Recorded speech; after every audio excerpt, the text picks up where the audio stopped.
Victory win Tuesday. Barely. Let's go, man. Let's get it. Going on, everybody, man, and welcome to the very first episode of The Truth, where not all Eagle fans agree on everything, and this is definitely the spot where this shit about to go down. Oh yes, able. Oh yes, I'm stable. Oh yes, no label. Oh yes, you know me. I have only the best. I'm lonely, but damn, I'm going. This is why we started this, because of you. We started this. I'm tired of listening to your, fantasy that you living in right now. Always talking about, damn it, you know, until proven otherwise. BS! I'll be number one, working hella hard until I get just what I want. Yeah, rises like the sun. Yeah, fatal like a You know what I mean? Hey, I was pretty close last year.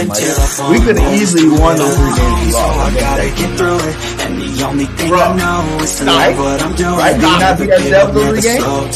Look, we lost. Never listen to the We no's. lost. I just wanna That's keep what we moving. can win the Super Yeah, Bowl, but put we it lost. hard as hard. It's my only medicine. Yeah, everything I do, I'm just being genuine. Yeah, I'm sick of being screwed. Feel my own adrenaline. Yeah, I do just what I do, and I hope you let me in. Let me in. Yeah.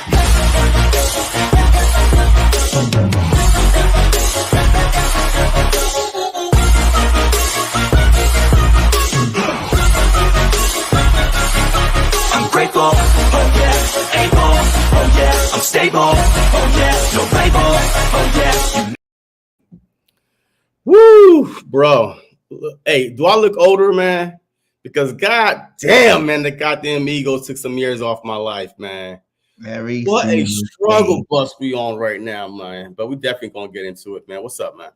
Hey, what's up, guys? Yo, it is definitely what I said last week, man. We ain't looked the same.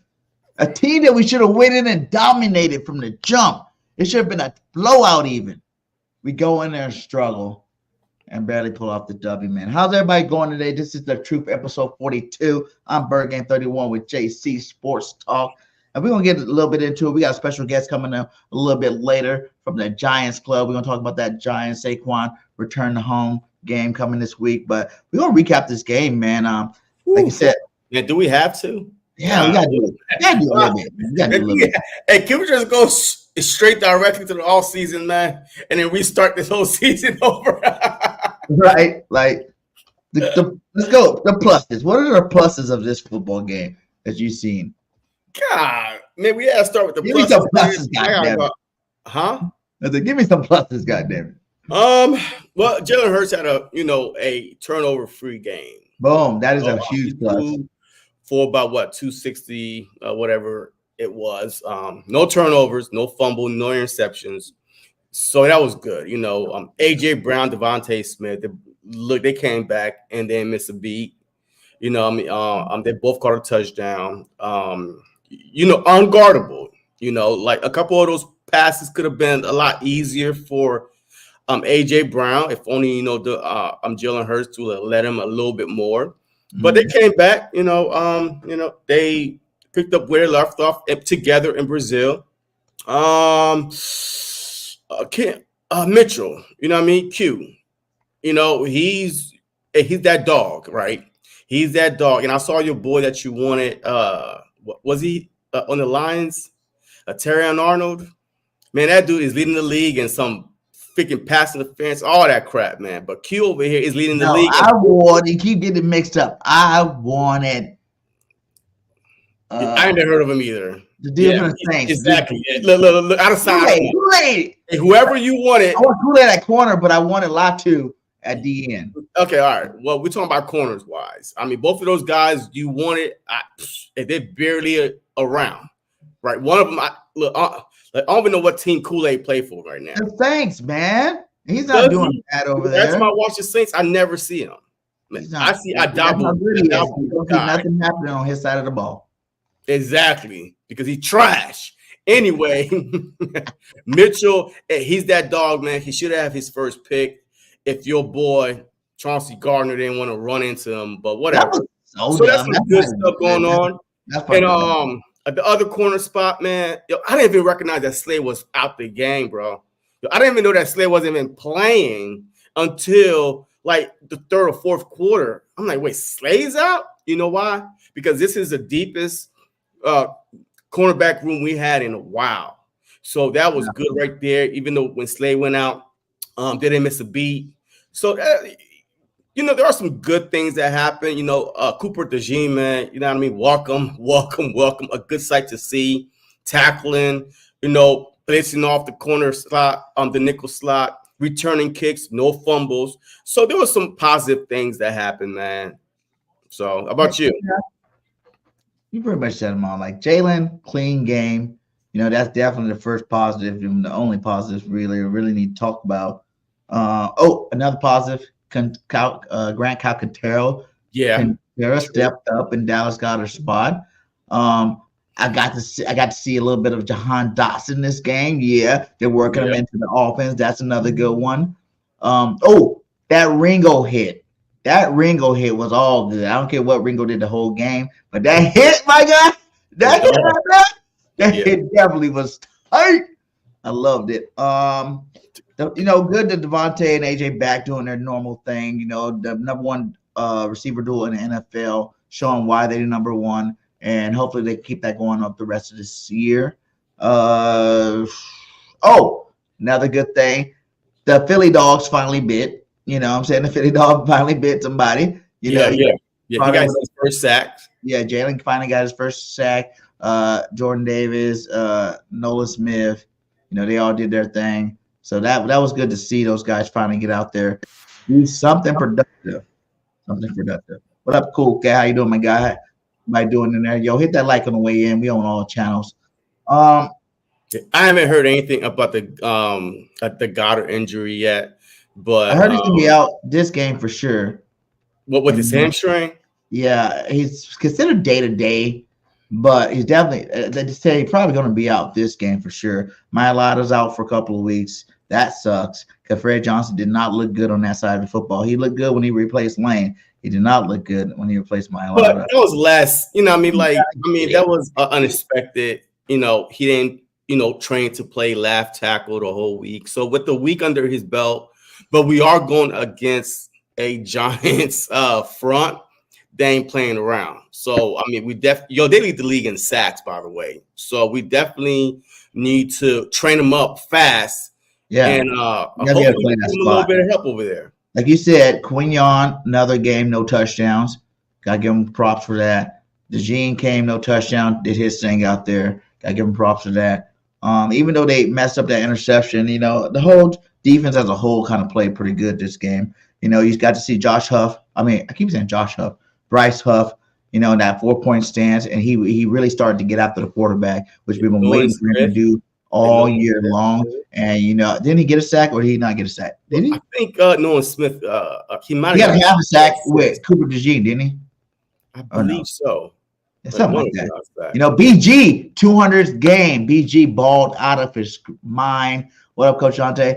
BG balled out of his mind for his 200th game. That guy is just ageless. I love BG because I'm BG, he BG, we BG, we from Philly. Not really from there, but you know how it would be. That was awesome to see him get that win because I would have hated for him to lose. That would have been what a rock. That would have been awful to see. So yeah, those are all the Vangio's was learning to change some of his ways basically with the Bryce Huff thing.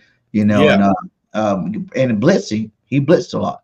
He definitely did a lot more blitzing this game than he did the last couple of games. So those are my goods, but we gotta get to the other side of that, and that's the bads, man. I'm gonna start that off with.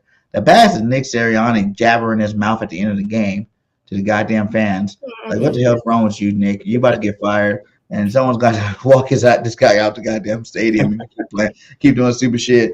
I was mad at Saquon to get over 100 or even close to 100. That running game wasn't looking too productive early. Bad. What other bad thing? The injuries, just like the injury bug hit us. Yeah. But Mailata going now. Dallas Goedert going now. What other bad things can I say? No, that's pretty much it for the back too. And the fact that special teams sucked ass and they blocked the field goal all the way to the house. How do you do that? how you let the guy score. You know, there's enough athletes on that goddamn football field. They should have called Jake Elliott didn't want to tackle Rodney McLeod. You Yeah. know, I like Rodney because wasn't he there Super Bowl year? So what up to Rodney? But he not do that. Yeah, I mean, look, for me, man, hey, the bad was, you know, again, man, you know, one thing that stuck out to me, man, was Saquon Barkley, man. It's 2nd and 1. Yo, I don't know why, because that whole field block, you know, happened during that drive where he ran out of bounds on 2nd and 1. Like, I'm like, bro, what's like? It seemed like because, you know, he was getting frustrated, he just ran out of bounds, man. You know what I mean? Like twice already this season, he cost us a game. Number one, yes, he won us a couple games, but this 2nd and 1 that he just ran out of bounds when like nobody's like, I'm like, bro, at least get that 1 yard. 1 yard you had to get, and he ran out of bounds. So that, you know, I was already frustrated just watching this game, and then he just pissed me off a little bit more. Chauncey Gardner, man, and we gotta talk about Chauncey, man. Like 4 bombs over his head. All of a sudden now he want to run into somebody. Like it's his job to cover that. Yo, Q had his first interception, and then he ran into him like some fool.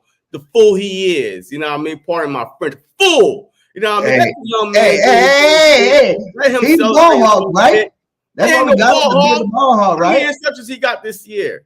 What kind of ball hog? Shoot, every time I'm watching them get, trying to get one, just like the rookie trying to get one. He was trying to get one too. Nah, son, that wasn't the time. Stuff I'm saying. That wasn't the time for him to get one. How about that? Hey, why don't you look at the teammate and see if I feel like that's a bonehead. That's a bonehead move from both players. Oh, no, ain't no both players, man. Yeah, because somebody should have called it out. Q should have been like, I got it. Huh? Someone should have said, I got it. Man, this ain't no goddamn baseball. what you done? Got it. No, this ain't no baseball. And baseball, yes, so y'all won't run into each other like the ball's in the air. Like, you know what I mean? Like, we don't know because the field is so big. But Chauncey, man, if I'm watching, I'm seeing him close my eyes. Come on, man. Anyway, man, I really didn't like the play calling a lot. It seemed like that the Philadelphia Eagle offense, man, is moving in slow motion for me. It's moving so slow. Everything they do is slow. I mean, like from the play calling, like get back to the line. I mean, everything is slow about this offense, man. I hate the way we calling plays. I hate the fact that we didn't know that the strength of the Browns defense is their running game. And we still try and fed it and get in 2-3 yards. Hey, what happened to the quick screens that we wanted to happen? The Browns secondary was depleted. Like during the game, another DB went out. Why couldn't we explore that? I don't know, man. But game planning is still suspect to me. I didn't like hearing the urge on this team right now. What do you think about when Nick was like, I called the defense to play, but Vic was like, he didn't call no plays? It's like, why is Nick? Once again, man, is he really? Vic Sirianni is always trying to take the bullet for everything. So regardless if he called it or not, he always going to say, hey, he always said it starts with me, it ends with me. So that's one thing about Nick since he's been here. He's never threw a guy under the bus before. I've not seen it. So he's always going to say, hey, it's my fault. Hey, I tried to go to it didn't work. But whatever it is, man. But he didn't even have to say it. That's my thing. Like, you don't even have to say none of that stuff. If it ain't your call, it ain't your call. You don't even got to talk about it. Not like they asked him about it. He just came out and looked, like. But I don't know, man. I mean, I don't know why he would just, come out and say it. If somebody then, kind of, hint it at something. But man, I don't know, man. Look, a lot of y'all are worried about Nick Sirianni. It is what it is. Look, a lot of y'all are worried about Nick Sirianni. Hold on. A lot of y'all are worried about Nick Sirianni. Look, to me, I don't care what Nick Sirianni do on the sideline. I'm more concerned about how this offense that we are going to week 6 and we can't score in the first goddamn quarter at all. So that's bad too. That's another bad for sure. Yeah. So like this team to me is playing like it's preseason still. Like, are they like cakewalking through this season? You're just like, nah, we're gonna make the playoffs. It's not even a guarantee, man. The NFC North, everybody's 4 wins and above, and 2 losses. Like everybody is 4 wins, 5 wins. You know what I mean? So we cannot mess around. Like we gotta play every game like it's our last game because the NFC North is stacked. Yes, there's a lot of game left, but we'll see, man. Let me see what happens, man. Yeah. So overall, the offense, if I give them a grade of a B plus. C. All right, let's move on. C. Man, you struggled with 20 points. The defense B plus. Because I called it last week. I said the defense. You're like they're gonna get 7 or 8, 7. Well, they got 5 sacks, bro. I told you they had like 3 more. I told you 5. Deshaun Watson, like he decided to run on Sunday for some odd reason, but it could have easily been 8 sacks, easily. But I do owe you $100 because I'm a man of my word. And before we finish the show, I will cash up you $100. You know what I mean? Because that's how I do, right? And I make a bet and I pay up. No, I'm still waiting for my goddamn jersey, by the way, that I won 6 weeks ago. Where my jersey at? Where my Kelly Green Devontae Smith jersey at? Set up with the negatives and the positives. You don't get your damn jersey, all right? I want it. Hey, next show, I want to see my jersey come my door so I can show the people that you're a man of your words. I got you. Well, we got our guest R0B from the New York Giants, baby. He's also part of BGN, bringing you that Giants content. Everybody give it up because we're going to talk about Saquon Barkley's return to MetLife and what Saquon is going to do to the G-Man next week. Let's get it, baby. Let's get it. Let's go. He ain't going to do shit. No, hey, listen. On, what up, y'all? No, listen. I thought he was going to cook us for like 200 yards before the season started, but the way we playing defense, yeah, fuck Barkley. I ain't worried about him this week. Oh, but after this week, shots fired. But after this week, I hope Barkley continues to do well. Because Joe Shane's a fucking idiot. But that's a conversation for later or another time. Now, I definitely see a Barkley having a big game against y'all, man. Like that's my poll question. He's angry, man. That boy.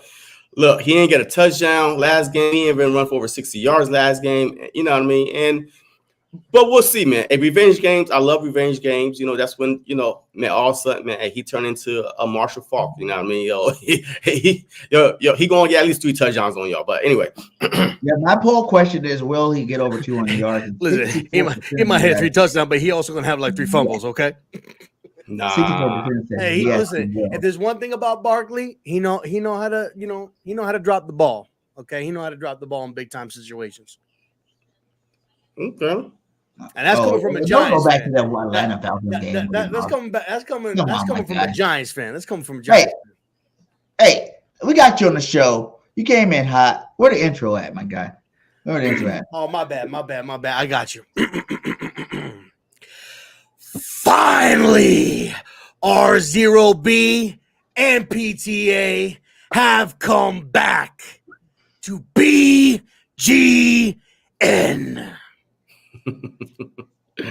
I appreciate y'all having me on for real. No, all joking aside, I appreciate y'all having me on, man. Appreciate it. Much love. Let's talk about this. Let's go straight to the Saquon thing. Do you think it was handled correctly? And what was the biggest flaws of that whole situation? No, I don't think it was handled correctly at all. I think, the Ravens were offering us a 2nd-round pick, which was confirmed, last year.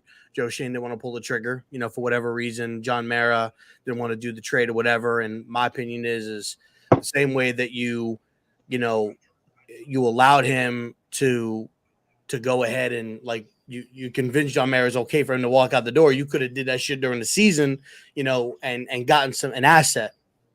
But they didn't do it. Now, obviously, there's all this talk in 22 that they offered him a contract. He said, no, we don't really know what the parameters were about that contract, yada, yada, yada. You do the tag thing, then you give him the 1-year deal. And it just seemed like they never wanted him here. And he was always an afterthought. So I don't think it was handled correctly. I don't even think, and I know you didn't ask about him, but I don't even think the McKinney thing was handled correctly either. If those guys were guys that you guys didn't want, then trade them and get an asset. You could have gotten, a 3rd-round pick probably for McKinney at the time. You could have gotten it. You were getting offered a 2nd-round pick for Barkley.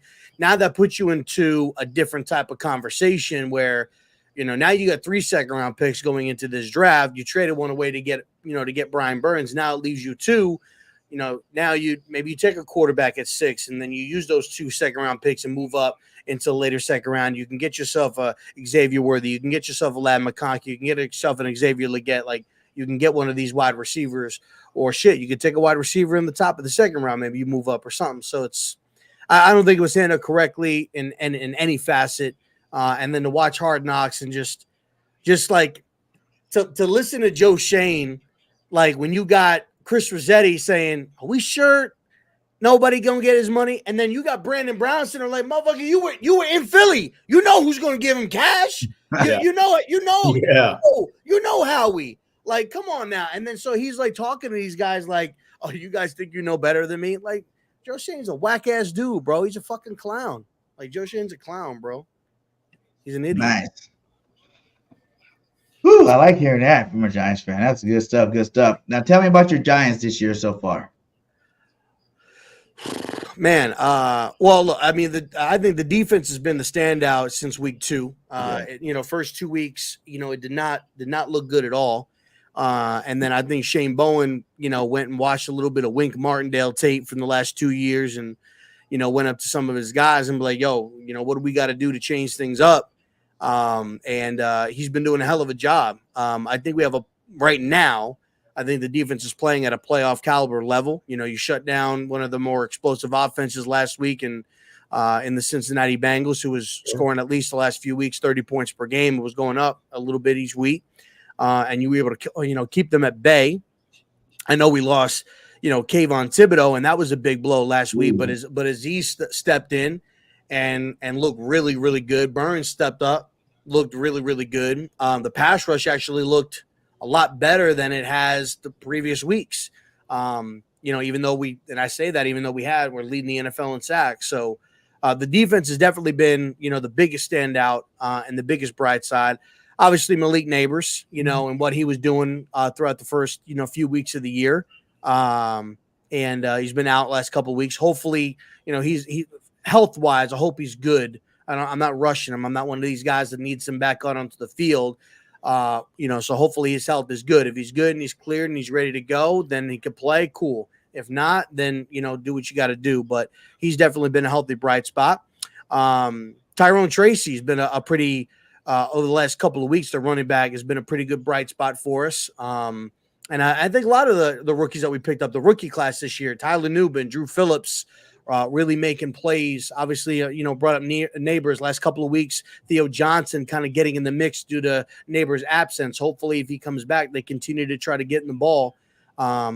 And the offensive line is the last thing. I think the offensive line did a 180 turnaround. Obviously, just got some bad news when it comes to Andrew Thomas.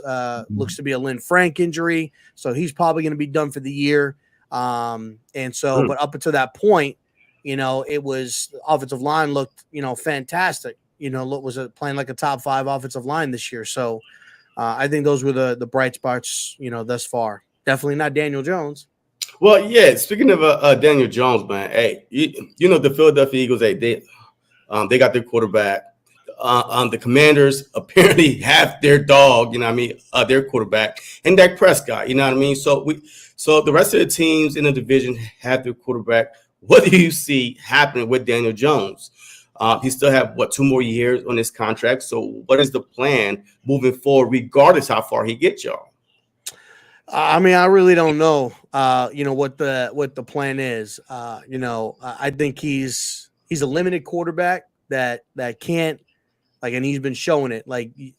Again, your defense goes out there last week, holds that high-powered offense to basically 10 points. Yeah. And you got, you're down in the red zone, you throw an interception, you're missing guys, you're overthrowing them by 5 yards.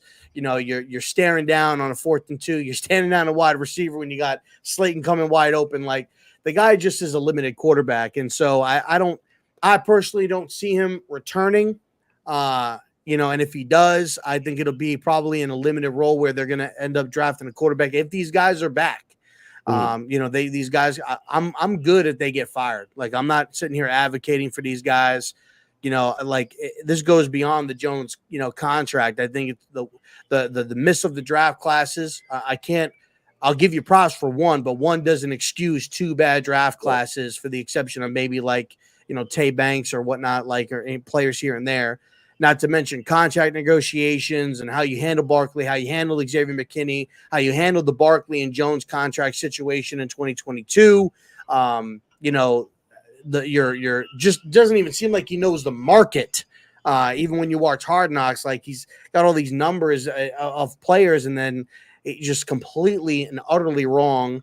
And then look, you're going into year 3 and you're nowhere closer to competing in the division. And then what was a bottom tier franchise in the Washington Commanders is now the top tier franchise, you know, in at least for the season. And as of right now, going into week 7, leading the division. Right. So, I'm not high on him. I don't think he'll be back. I think it's just a matter of time. Personally, I'd rather see Drew Lock right now, not because I think Drew Lock is better. I think they're very similar. I think it's just to know that the Daniel Jones experience is over and it's done with, and to try to give these. I mean, you got Dexter Lawrence not even talking to the media after the game on Sunday night, leaving early. These guys are pissed off, and you're going to end up losing these guys because you're trotting out this fucking quarterback every week. So it is what it is. Danny Food Stamps is trash. I don't. That's being generous. Food stamp, that's being generous. How do they can bench a guy like Eli Manning who won a Super Bowl, but they can't bench Daniel Jones? Somebody tweeted that, you know, today. A friend of mine, Peter, he tweeted that today, asking that very same question. You could bench Eli Manning, but you can't bench Daniel Jones. Like, I don't know. Maybe Daniel Jones got some blackmail on John Mara or something like that. Caught John Mara cheating on his wife or something like that, and he ain't trying to get in trouble or something. I don't know, but it's got to be something like that. I mean, you can't bench a guy that, you know, you paid what $40 million to for 4 years. I just think that the organization is trying to do everything they can to make sure he gets every opportunity, including drafting him a wide receiver.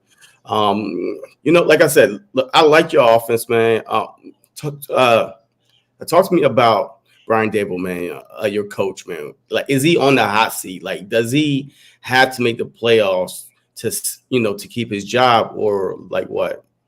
Is he also losing the locker room? Maybe. I don't think he's like on the verge of Rock. You are 100%. You are 100% right. If you want to see somebody take some live glizzies of Daniel Jones, look no further than Cop Hizzle. But I think he's definitely on the hot seat. Do I think he's losing the locker room? No, I think the players respect him, but it's at a certain particular time when you continue to don't make change when things are struggling, and you have a defense that's going out there playing well week after week, and you're not able to put up offensive points. Players are going to start to look at you sideways. I do think he's on the hot seat. I think they both are, or at least they should be, but more Daboll probably than Joe Shane.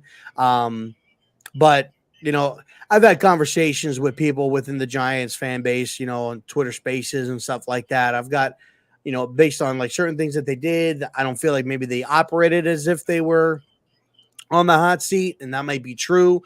I wouldn't be surprised if they're back. I'm kind of 50-50, where it's like I've seen Brian Daboll have success with guys like Tyrod and guys like, Tommy DeVito, and yet he's got a limited guy in Daniel Jones. So, but then, he put together a few good game plans, but then I don't know, man, like it's wishy-washy. It's wishy-washy. So, I mean, I don't know. I don't necessarily know, but I do think he's on the hot seat. And to rebuttal one thing that you said, and you can trade him, because once upon a time, the Eagles did pay a quarterback and decided to move on. So you can move on.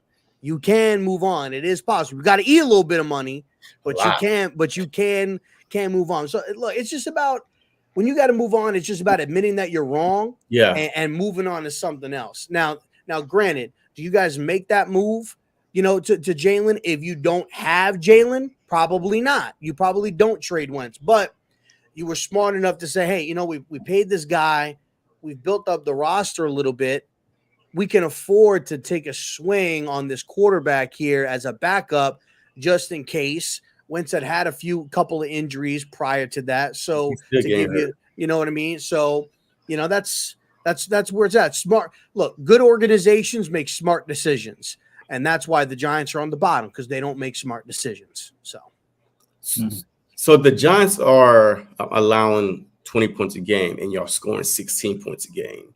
So for some odd reason, I mean, I'm not a math, the smartest guy in the room, but if you allow more than you score, you're going to lose a lot of games. So like, what needs to happen? Like, what is the strength of this team? Like, is it in the running game, the passing game? Like, I mean, and do y'all have enough weapons to help Daniel Jones succeed? I think the weapons are there. Like, fans are always saying about the offensive line and the weapons. Like, the weapons are there. Like, you drafted Neighbors. You invested a second-round pick in Wan'Dale Robinson. You traded up to get Jalen Hyatt. You got Darius Slayton, who was a fifth-round pick, by all accounts, is probably a solid number 2 wide receiver in the National Football League. You brought in Darren Waller that you traded the top 100 pick for. You drafted Daniel Bellinger. And he's gone, right? But you drafted Theo Johnson. You had Barkley, and that didn't work. You got rid of Barkley. You brought in Singletary. You drafted Tracy. Like, I think the weapons are there. You fixed the offensive line because you drafted 3 or 4 guys that didn't work.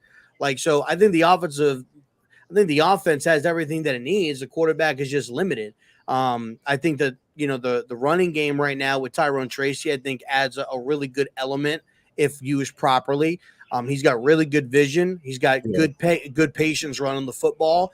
He's a guy that if you want to line up out wide, it's a guy that you have to cover. Maybe you can't put that linebacker out there because he played wide receiver before and he can run routes as a wide receiver in the route tree. So maybe you got to play him a little bit differently. Maybe put a nickel corner out there or a safety out there to get a little bit of a better athletic player on him. He might get, cook a linebacker if you put a linebacker out there. So, but you don't have a quarterback to get creative. I think the strength of the team right now is the defense. I'm confident. Doesn't matter who we play. I don't think nobody's going to score, 30 points or more since week 2. Like, if first couple weeks, it looked like we were going to get blown out every week. But the way that this defense has been playing since week 2, I'm confident that this defense, no matter who we're playing, is going to keep us in the game. The offense just is not going to be able to get it done. And so I don't have the Giants winning this week. I have the Eagles winning, but I don't think it's going to be no blowout. The Eagles team isn't what it was back in 2022. It's not that explosive, even though the players are still there.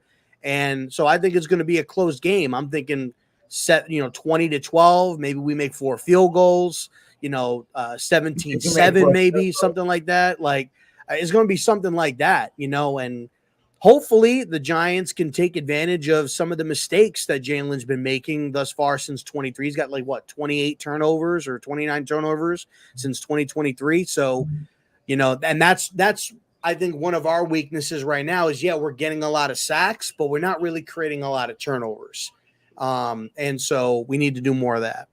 Do you think it's more of the coaching malpractice in terms of Daniel Jones? I know you guys did play without Neighbors, who's a amazing receiver, what I'm saying? He's everything advertised, by not going to his strength. Like, Daniel Jones is a running quarterback too, what I'm saying? Like, he's not considered really like a Lamar Jackson or Hurts, but he is a running quarterback.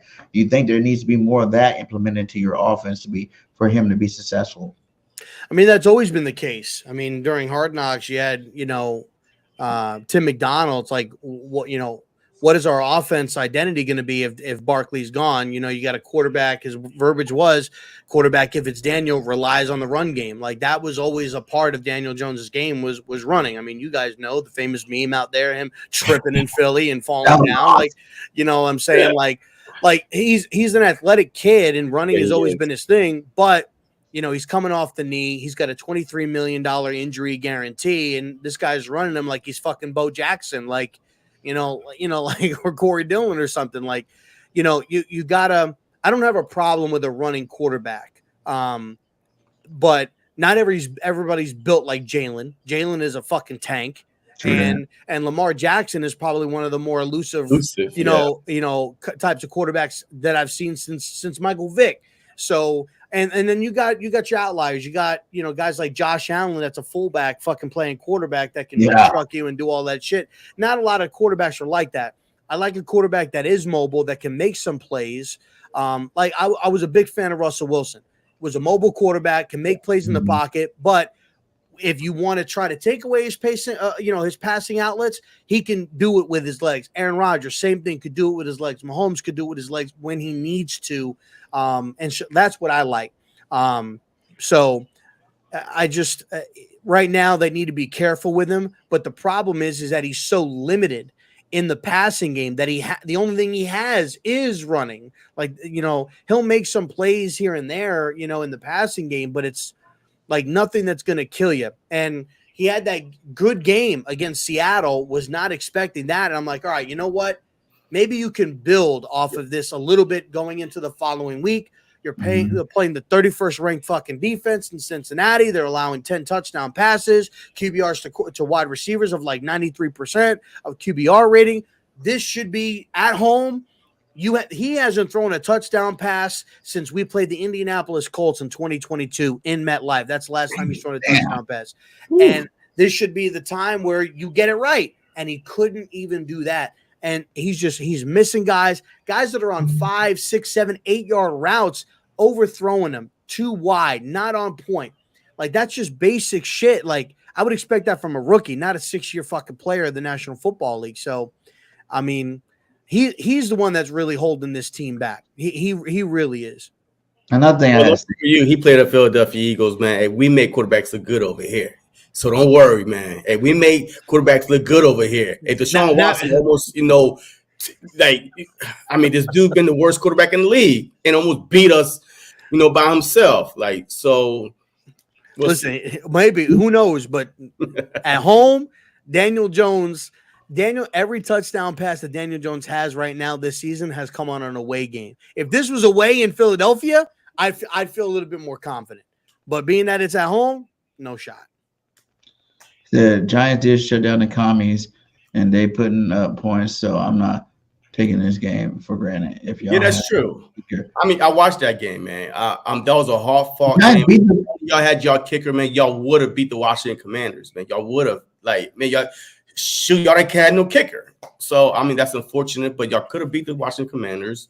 But y'all been in a lot of games, man. Y'all been in a lot of games, man. Y'all defense, man. Hey, y'all lead the league in sacks, man. Shoot, I'm jealous of y'all defense, honestly, man. Because I think right now, out of the whole division, I feel like the Philadelphia Eagles might have the worst defense.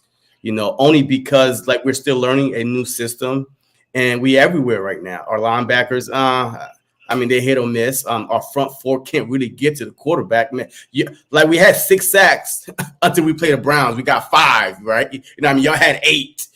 So we can't really get to the quarterback without sending the blitz. So, but I really feel like that Daniel Jones, man. And we're not good when we face mobile quarterbacks, man. We have a hard time with mobile quarterbacks.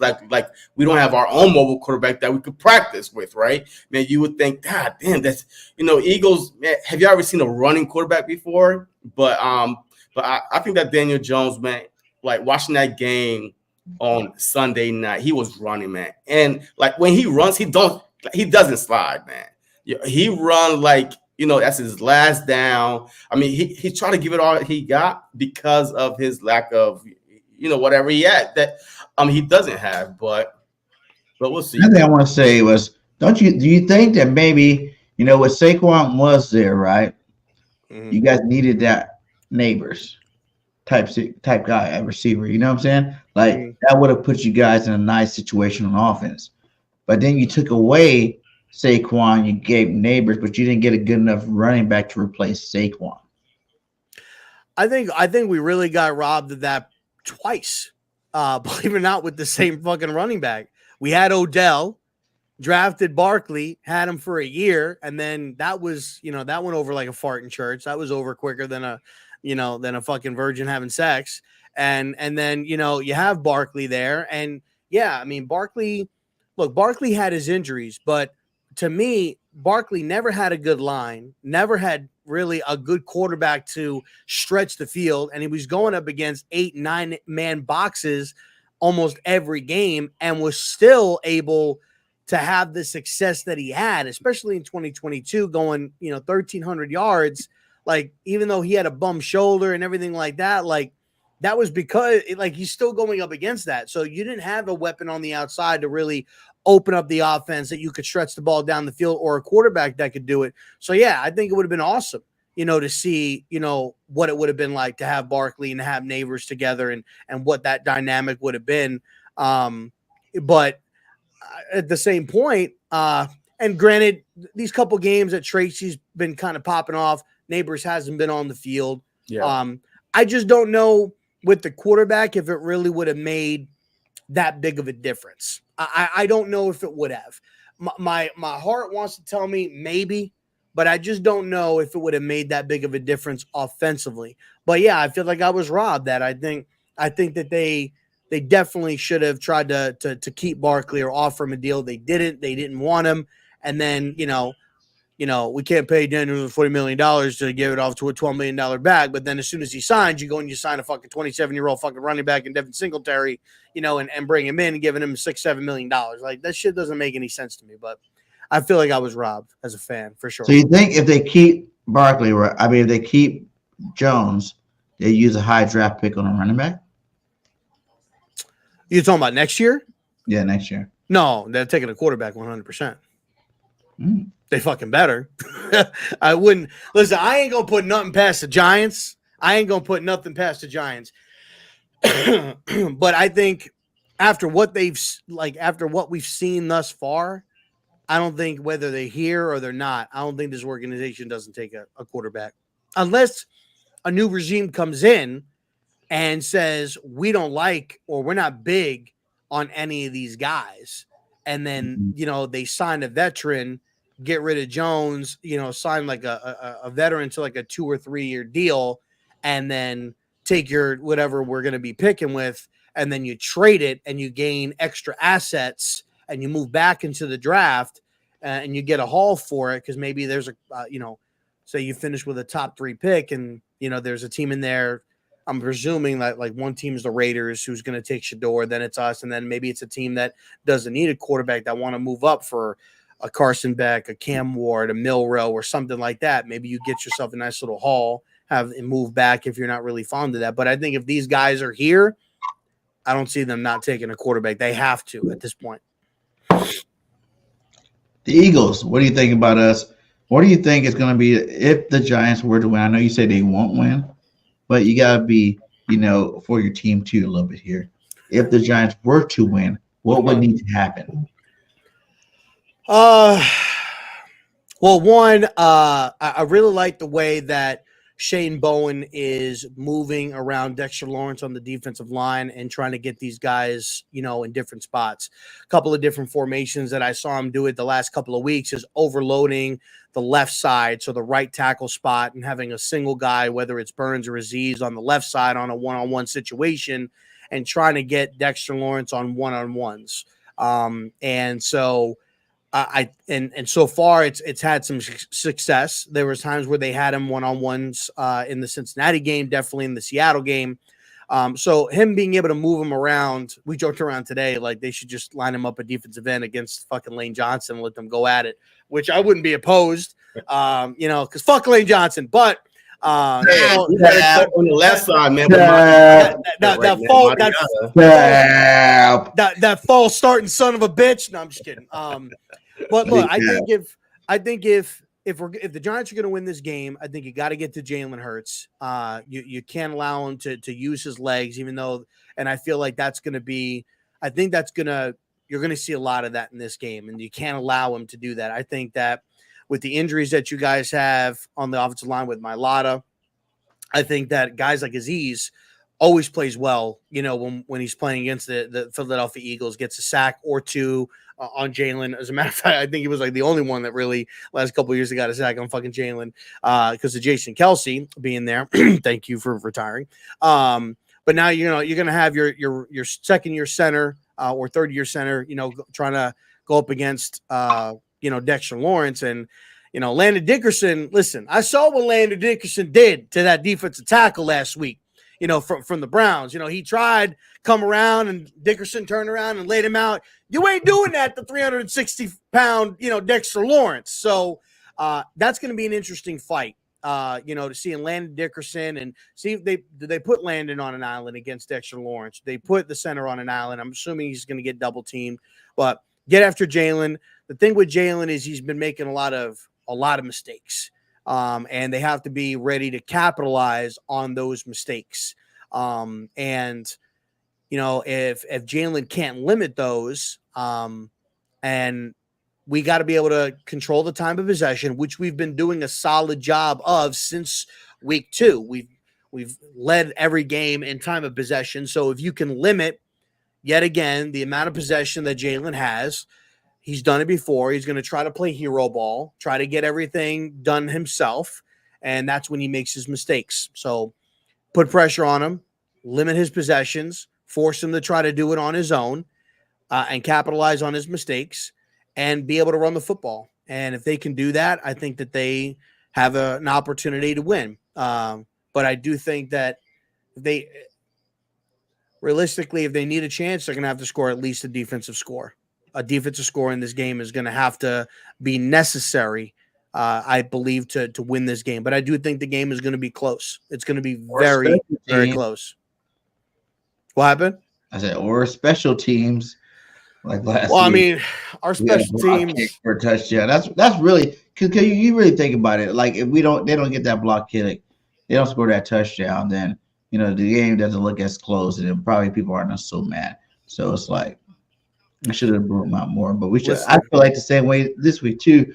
No disrespect, we should blow you guys out too. Like if you're supposed to be an elite playoff team, there's a league championship team that we all want you to be. And I know everybody's like, well, they're just getting into the groove of things, which is good because you don't want to peak out in the first 5 weeks of the season or the first 7 weeks of the season. You want to peak out back in the season. And that's kind of what trajectory we're on right now, if we do it. But I still feel like a blowout win is necessary. Look, the Philadelphia Eagles had not scored a point in the first quarter. Not one. So I really think that's why teams are hanging around. Yeah, we could put up 34, 20 points right there. But if we could score in the first quarter, I mean, I think that this game is probably going to get out of hand a little bit. But divisional games to me, man, just throw everything you know about the opponent out the window. For some odd reason, just throw the records out. It could be 10-0 versus 1-10. It doesn't really matter because they know each other so well. Mm-hmm. I feel like in order for this game, to go Philadelphia Eagles' way, we had to use Barkley. We had to run Barkley. Yes, you're going to try to load up the box, whatever it is, because I think our offensive line is still good enough to still have a dominant run game. A.J. Brown is back. Devontae Smith is back. If y'all choose to not double them, that's fine. That's one-on-ones that you're not going to win because especially now with this under route play that Devontae Smith been running underneath and like nobody could get to him. So I really feel like we got to run the ball. Yes, Jalen Hurts had a clean game last game versus the Browns, but I don't know how good the Browns are on defense, right? But I think that the turnovers, he's been hearing the rumors about the turnovers, but that's across the league. Like if you look at Dak Prescott, this dude got 11 turnovers. Like, you know what I mean? Like so, and he get it in the worst time. So I think across the league this season, a lot of these quarterbacks are turning the ball over. And the Philadelphia Eagles are still learning how to get on the same page on offense. So I feel like when you run the ball, with A.J. Brown, with Smitty, and Goddard, I don't know if he is going to play this game, but we do have a capable backup, tight end and Grant Cartera. So he showed up this past game. So I think this game is going to be win in the trenches. Who could get to the quarterback? Who could force those turnovers? And who could run the ball, control the clock? Yeah. I think before the Andrew Thomas injury, I would have felt really comfortable, going up against your guys' defensive front, because our front has been playing lights out, especially in the passing game, and keeping Jones, pretty upright for the most part. But with Andrew being out, that definitely puts a void there. And I think both teams are going to be able to exploit the offensive line and going to get sacks. I don't think with Mailata being out, I think that's going to be a field day for Azeez Ojulari and for Brian Burns. I think they're going to try to take advantage of that guy. And just like I think that, you're going to have, Bryce Huff, Josh Sweat. I think those guys are going to be able to take advantage of, the guy who's playing left tackle. Not so much the right. I think Illuminor has been doing a pretty solid job. He's one of the top rated guys at the right tackle spot this year. So he's been doing a solid job. But we'll see. As of right now, I believe it's Josh Azudu, who's going to be playing left tackle for us. And he's a fucking turnstile, it's insane. Last time actually Jones started with him at left tackle is when Jones hurt his neck again last year against Miami. So I'm assuming that his injury guarantee will kick in this week with Josh Azudu there. But I think it's gonna be a fun game. I'll say this. Coming across the middle, I mean, we got some guys that can clap a little bit. Drew Phillips is a tough dude that is not afraid about laying a little bit of wood. Same thing with Tyler Nubin. So be on the lookout for those boys. Drew Phillips had a couple of big hits with T. Higgins coming across the middle, and no disrespect to Smitty, he's not built the same as like T. Higgins. T. Higgins is this big, solid, like thick guy. And he even knocked him out, hurt his shoulder a little bit. So I like to see what they do. If they line up Smitty in the slot a little bit, if they're going to have Drew Phillips on him, see how that works out. I'm assuming that they're going to have somebody over the top to cover the deep pass. I mean, at least that's where AJ really makes his money. I think it's either on the short routes where he can make a guy miss, or it's over the top. He's got good breakaway speed, knows how to get open. He's got great hands, great body control, good patience. Really, really good wide receiver. So, I think Barkley's going to try to be a big vocal point in the game. Look, it's his homecoming. Oh yeah, back in MetLife, he's going to want to go out there and show off. And I also think about 35 times this game. And look, I think that the Giants, I'll give it to him too. Defense and Shane Bowen is going to know that he's going to want that too. And so, if I'm picking Sexy Dexy, or I'm picking, he Barkley, I'm taking Sexy Dexy. And you gotta realize, Dexy's like as good as he is. Like that's always been the case with the good defensive players on it, especially in the conference. You look at Washington's defensive line before, when he had all 4 first-round draft picks. Like good defensive lines are good against everybody else except for the Eagles' offensive line. We neutralize every good defensive line. And I know we got, Mailata out, but Fred Johnson, when he had time to prepare to replace Lane Johnson for that game, he did good. And I think he got thrust into the game this last week. He didn't play as good as we wanted him to, but he did have some nice plays there too as well. So I do see him having a full week of practice to get ready for you guys at the position. He'll be just as good as we know what we expect him to be. But I do think we're going to feed Saquon Barkley there. And I think that, it's going to be – you guys are going to have to stop him, like who are you guys – who's your starting cornerbacks for one? Because that could be because everybody might think we might force feed, Barkley in the first quarter, but we might just take advantage of those guys early to set up the run later in the game. Well, I mean, so number one corner right now is Banks, who caught a little bit of heat first, few weeks of the season. Been playing solid last couple weeks. I believe what they're doing, at least what they were doing on Sunday night. Don't necessarily know if they're going to do the same thing Sunday afternoon, but Cordell Flott was starting on the other outside, and then on like third down, they were bringing in Adoree Jackson, and then they have Drew Phillips playing in the slot. Cordell Flott has had some success against AJ, not major success, but he's done it, believe it or not, a decent job when his number's been called in like 22 and I think a little bit in 23. He had some good breakups and he played well. I'll say this, Cordell Flott played good. He had some really good tight coverage on Jamar Chase this past Sunday. And he had one play where he had good coverage on him, but the play kind of broke up. Burrow got to the outside and kind of just lofted, just a beautiful pass, beautiful touch pass. And Jamar Chase kind of got behind him.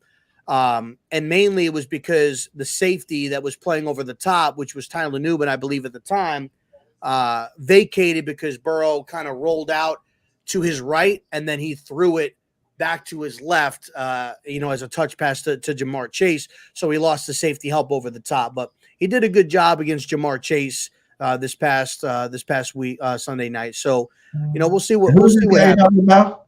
Cordell Flott. It doesn't matter who you're talking about. Oh, whatever. What are you talking about Cordell Flott for? Who the hell is this guy? Like, hey, listen, you asked who the starting corner was. Like, is he a Madden rating of 70 or 56 or something? Because I never we going on Madden ratings. AJ Brown, like AJ Brown is the best receiver in the game right now. You know what I'm saying? Like, that guy is the man.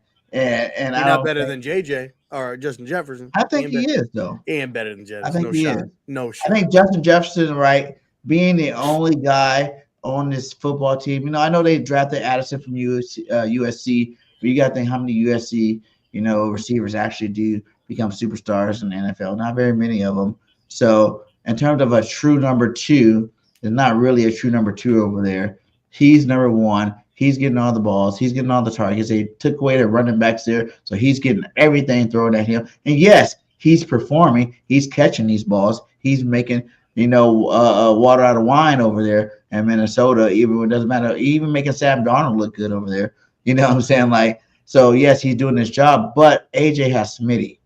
So neither one of these guys, Smitty or AJ, will ever, as long as they're on the same team, neither one of them will get the respect they deserve, because I believe that you got to look at, like, they're both number ones. They're both number ones. Yeah, they're both number ones. So they're both getting, good targets a game. So, when you got one guy getting maybe 14, 15 targets a game in JJ, and then you got both of these guys getting 8 apiece or like 9 apiece, you know what I'm saying? Like, the stats will never, ever add up to make him overall the best, but everybody knows he's the best.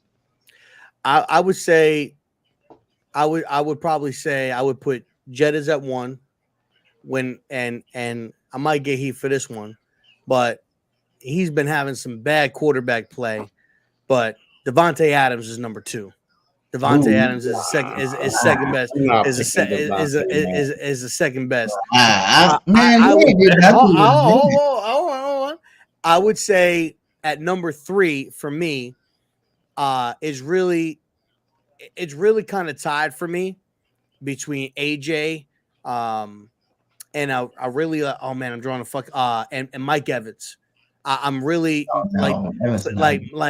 Mike. Listen, Mike has 11, I think it's 10 or 11 seasons consecutively of 1,000 yards, and look, AJ is good, and I got a lot of respect for AJ. Look, there was a big knock on him that he couldn't be like this big time producing wide receiver when he was in Tennessee. Really didn't get a lot of the looks. Came to Philadelphia, he shined over 1,400 yards the last 2 years that he's been with y'all. But I got to give my man only Mike ever with 6 straight 125-yard games. I got to give it to my man Mike. Mike, I will take Mike Evans right now over AJ Brown. You're smoking that good stuff. I'll take it. And then AJ at number 4. Is it legalized over there? Because you're smoking that good. And then I think Jamar is number 5, and I'll put Jamar at number 5. I'll say AJ, JJ, 1A, 1B, if you want to say like the top, because one's a physical. They're 2 different style receivers. So one's more physical. Like you see AJ with his catches, like the catch in the game, the catch for touchdown. Those balls weren't perfectly thrown. He's just so big and strong. He controls, where his body placement is. So like he had to slow down. When he slows down, the cornerback slows down. And the quarterback can't just run through him to get the interception like a skinny guy or like a JJ or something like that. They want to run through and get it. He just kind of controls it. Boom. He had his arms on him. He's like, hey, I'm too strong for you. Bam, give me the ball type thing. And but after that, you got to go Cheetah. Cheetah's definitely number 3 receiver in the league. Like, that guy's a beast, man. No matter what, really. Like, you can just throw him a 5-yard hitch and he'll take it 100, 100 yards for a touchdown. Yeah, I mean, I forgot. Cheetah's good, man. Cheetah's good. Shit, I might take Cheetah over AJ. No, I'm just kidding. Oh, there you go again with the bullshit. I'm just kidding. It's all good. Everybody got their. That's what I love about this game. Like, since there's so many different styles, like I still say right now, I say Saquon's the best running back in the league. But then you can be like, oh, Derrick Henry's back being the best because he has all the touchdowns, more touchdowns than any running back, and pretty much anybody in the league right now. I think they said they showed someone on Twitter he has more touchdowns than 23 of the NFL teams out there right now. With the Ravens right now. So Derrick Henry got more touchdowns than fucking Daniel Jones. Yeah. So it's like obviously you can say that kind of stuff where it's like, okay, that don't sound bad, but I still say, even though Saquon had a bad week, like he's still like pretty much the best. To me, he's the best running back in the league right now.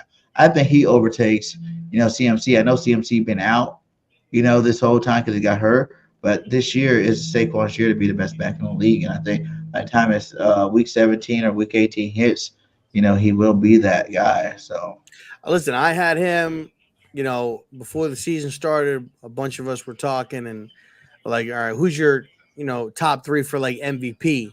And I said I thought Jordan Love was going to win the MVP this year. And he still very well may win the MVP this year. wow. I said Barkley would be a finalist. I put him in the top 3 for finalists for MVP, and I of course I put Mahomes in there because you always got to put Mahomes in there.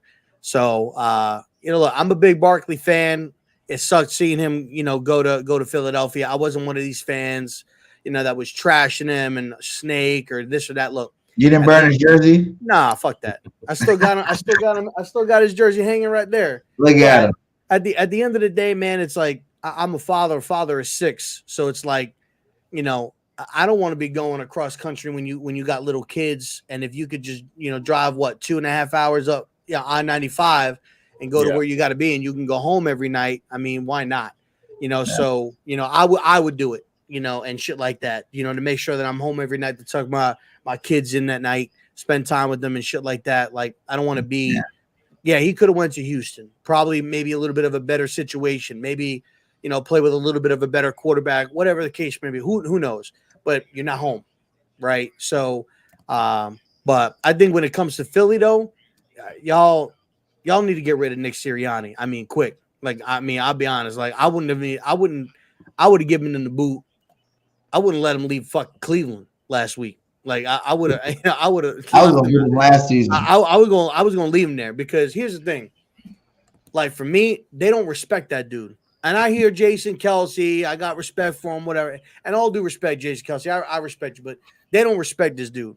That's no. And when I see a guy like Jalen Carter not caring that your head coach is telling you to calm down in New Orleans when you're yapping at fans, and he's like basically telling you to fuck off. Yeah, they don't respect you, bro. They don't.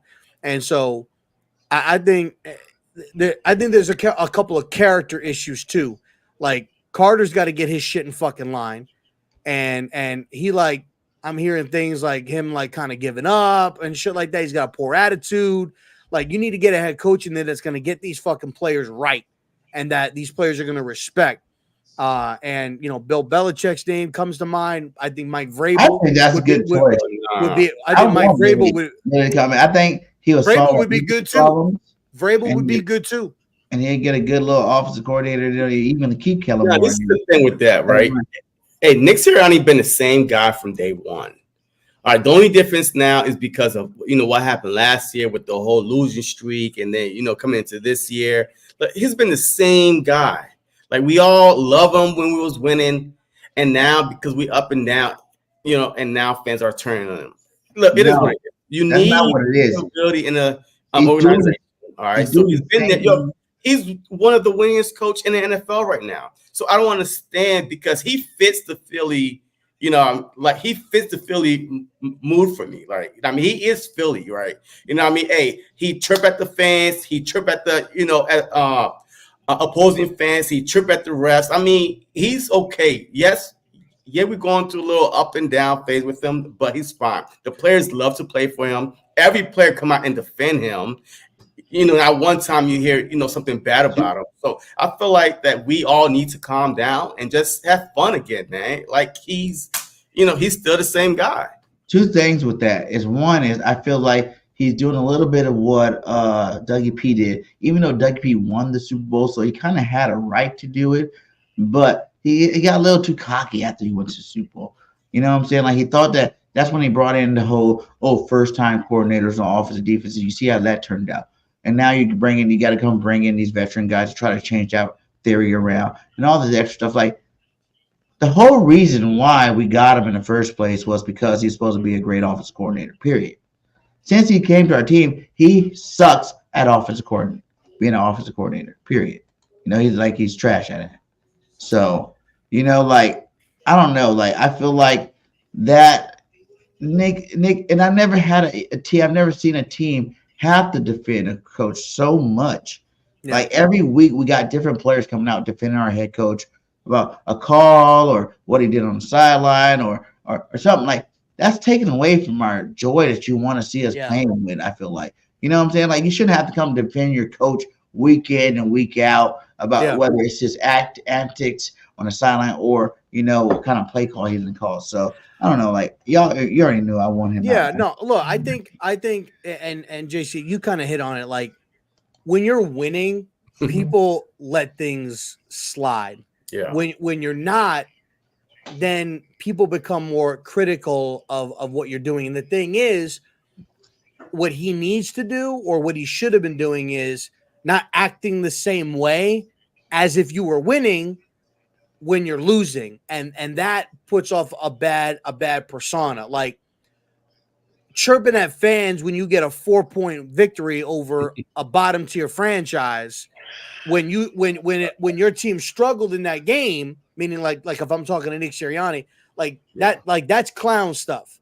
When you're in the Super Bowl and your quarterback gotta put your hand down because you're flicking off Patrick Mahomes, that's childish on national TV. Nonetheless, like this isn't high school. You're not with your boys playing. You're in the National Football League. You're on the biggest stage. Rep your organization and rep your city right. I know Philly's made for their trash talking. There's nothing wrong with the trash talk. But like flicking off the opposing quarterback when they're singing the national anthem or some shit, like that's just fucking wild to me. Like that's wild. So to me, from what I see, and I respect the Eagles, I don't like y'all, obviously, but I respect where they're at. Y'all need a coach that's going to demand and immediately have respect the second he steps into that building and is not going to allow guys like Carter or some of these guys to step out of line. And when they do, he has got the guts and he's got the balls and the respect that people aren't going to step out of line, or other players are going to put that motherfucker back in check saying you don't treat the coach that way. And so a guy like Bill Belichick or a guy like Mike Vrabel, those guys have instant respect when they walk in. You had a center, Ben Johnson, that was crying for Mike Vrabel. That's how much they're bought in. Nobody had to go and defend Bill Belichick. Nobody had to go and defend at podiums on interviews, defend Mike Vrabel. When your team, like what you just said, or what Birdgang, what you just said, when your players have to get up there and start defending you, that's bad, because your players should not be defending your coach. Your players should be talking about their play on the field, the game, and that's it. They shouldn't have to be answering questions about, do you feel your coach is immature? Do you feel he takes it over the top? Do you feel he's this and that? And that's Nick Sirianni doing that to his players. And so I think regardless whether y'all make it to the playoffs or not, I think he's done. I think he's out. And what really hurt y'all, I think, was having the success that you guys had in 22 opened up the eyes for the coordinators that you guys weren't prepared to lose. And they both got head coaching jobs. And then it was like frantic. It was panic. And so you brought in the guys that you did that were in the building that were there, but that didn't work. So now he's on the hot seat going in this year. Oh my God, give me Vic Fangio because he helped us out. He did this. Oh my God, let's bring in Kellen Moore or whatever. And it's not working, as opposed to just saying, hey, what do we do best? Let's bring people in here that are going to be able to utilize our personnel, do it well.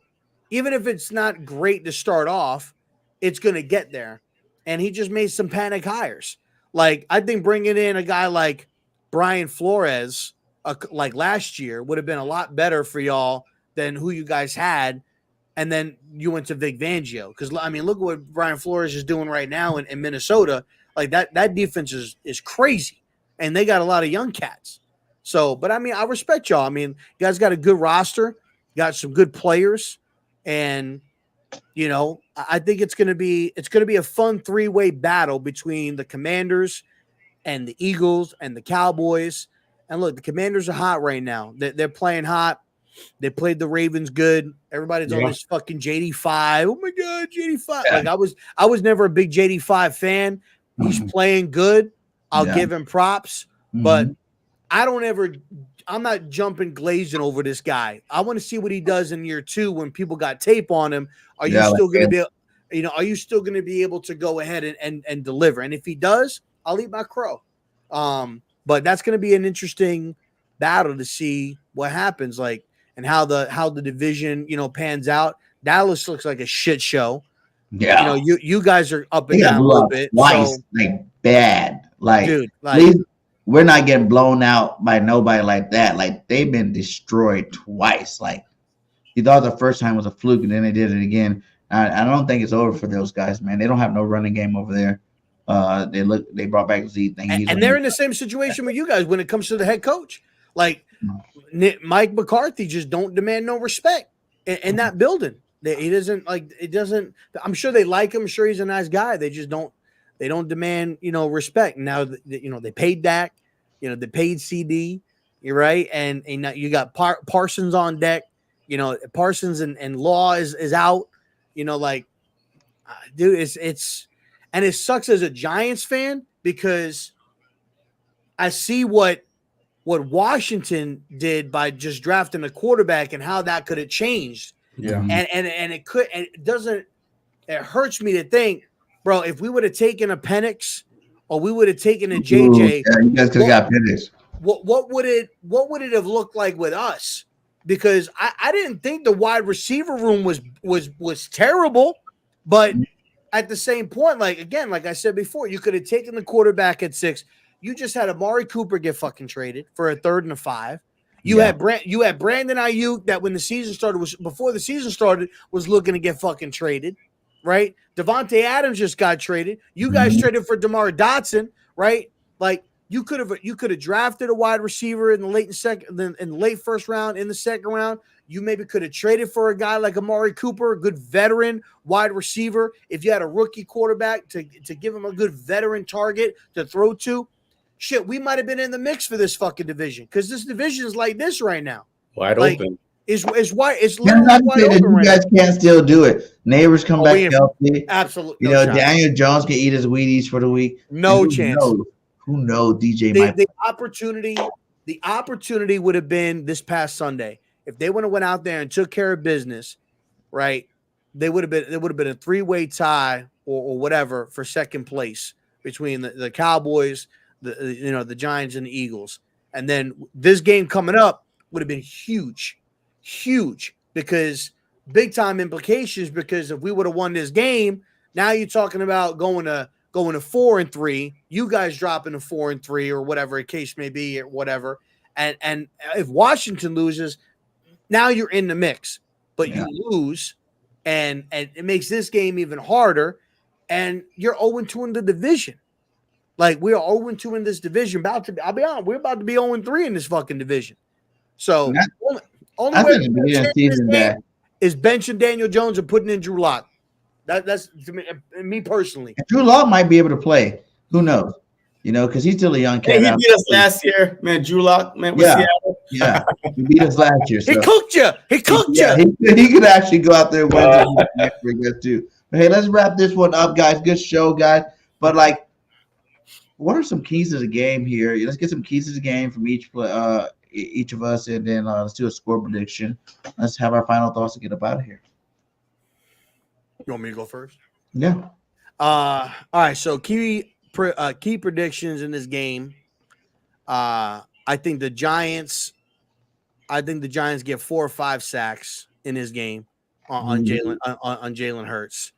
One defensive. I'm not gonna say defensive touchdown, but I'm gonna say a couple turnovers. And I think it's gonna.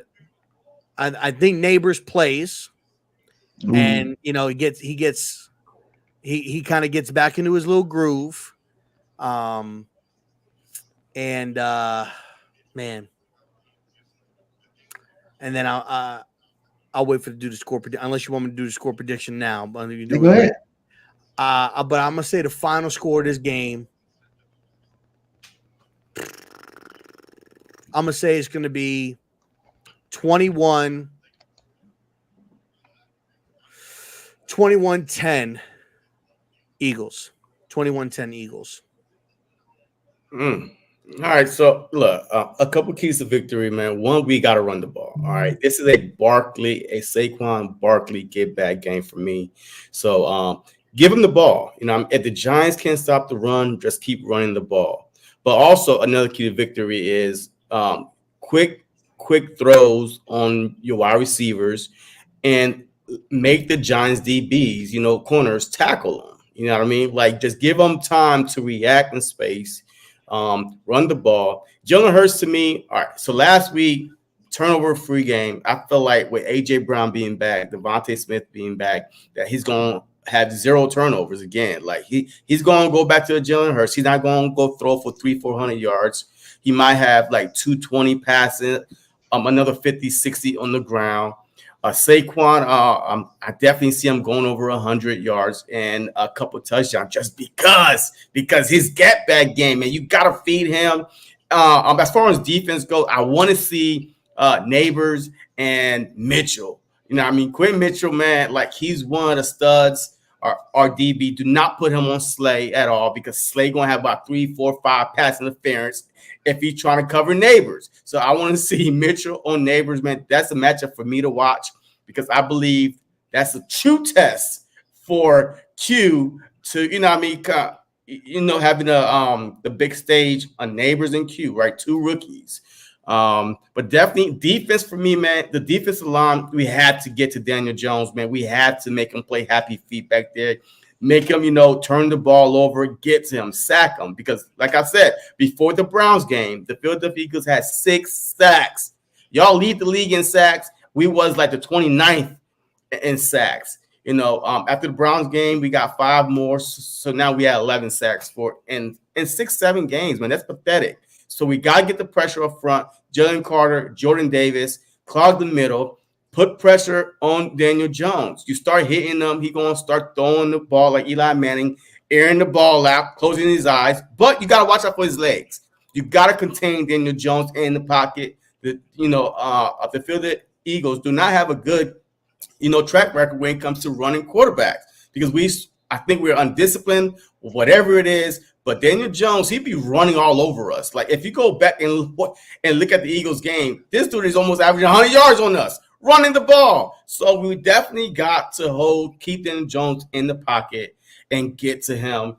And the final score prediction, man, look, we ain't blowing nobody out. Right? Until I see the Philadelphia Eagles score in the first quarter and get better as the game go on, I see this game being like a 24-16. So I'm going to go to y'all average 16 points. Y'all averaging 60 points a game.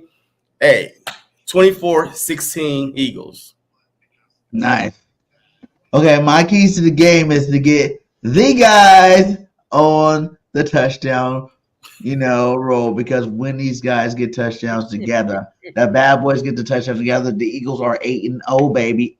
8-0, unstoppable. So we need to get Devontae and AJ the ball for show early and often to set up the run for Saquon, because I do want to see Saquon take off. I am a firm believer that Saquon, no matter what, whether the line is blocking or not, this man will be on a mission to destroy you guys. You know what I'm saying? Like, he's been waiting for this game all season long. Like, this boy been, please, like, get back to midlight. I swear to God, we trying to get back to midlight. Y'all don't want to pay me? Y'all want to disrespect me like that? And I think he's going to do a damn thing. I really do feel like Saquon going to go over 200 yards on y'all.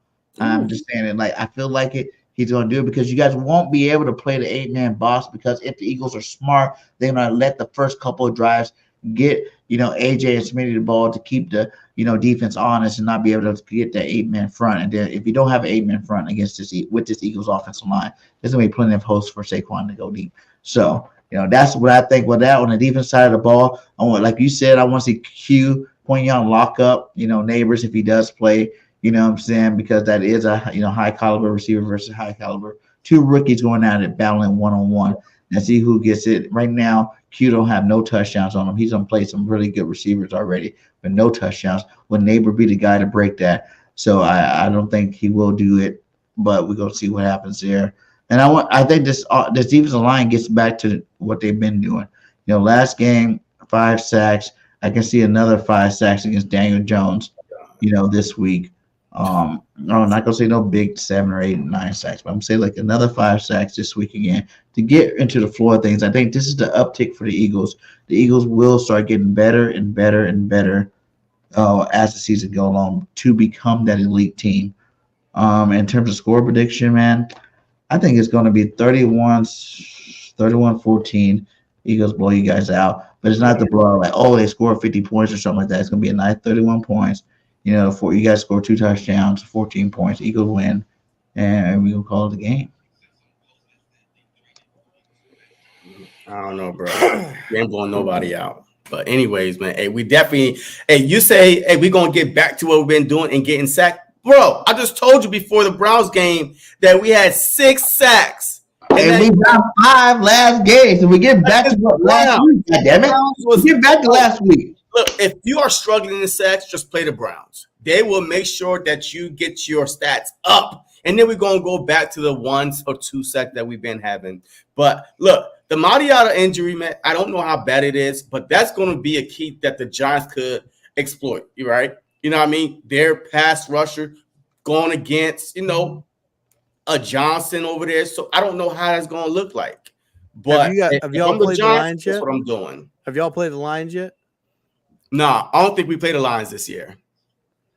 We played the Packers. Yeah, but you played the Packers. Oh, you guys don't play the. Oh, that's right. No, yeah. We played the Packers, the Saints, the Tampa Bay. We played the NFC South. Yeah, we played the NFC South, and then one of the teams from the NFC North, which was the Packers for us.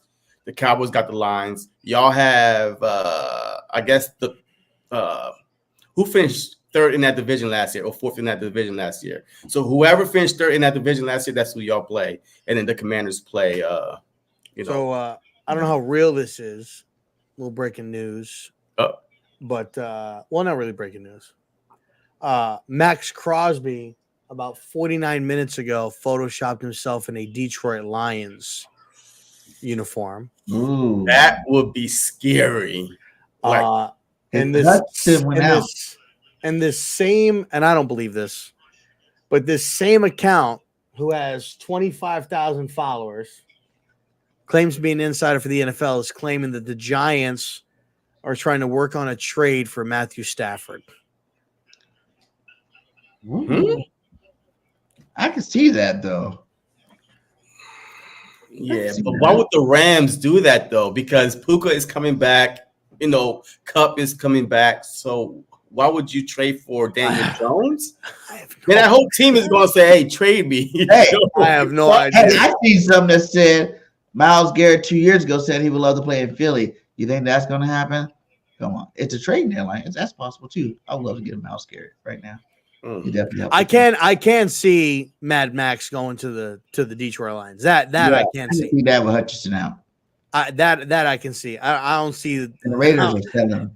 Yeah, they're selling. Bro, you got their owner massaging Shedeur Sanders' shoulders before games, bro. That they want Shedeur. They are 100% trying to make sure that they fucking get the number 1 overall pick so they can get Shedeur Sanders. 100%. But hey, man, thanks again for coming out, man, chopping it up with us, giving us a preview of what we are supposed to be able to see this week. Giants versus Eagles, man. We got the Giants content creator, R0 being in that building, man. Much love to you. Shout out to you. Keep doing your thing over there, to let everybody know what you're going to be doing. And then we're going to do a special exit tonight, to represent our boy PTA, man. Salute to you up in heaven, my guy. But go ahead and shout him out. Yeah, I appreciate y'all having me on, and having me and Pest on. I decided to continue, doing our podcast going into the season. So every Tuesday night, 8:30 Eastern, 7:30 Central. That's when when I do the podcast. Having everybody on that was a part of our show that played an integral part. And so I appreciate y'all every Tuesday. Like I said, every Tuesday, 8:30 Eastern, 7:30 Central. And we'll get back on it. Didn't do it last week or this week. Was sick last week. And then obviously I wanted to be here. So I appreciate y'all for letting me on, and I look forward to seeing y'all next week. But do you have it? Do you guys never down? You guys ever download that one on here? Let's see. Here it is. Let's see. Okay. So yeah, thanks for coming in. Salute. Hit that like, hit that subscribe, and we out.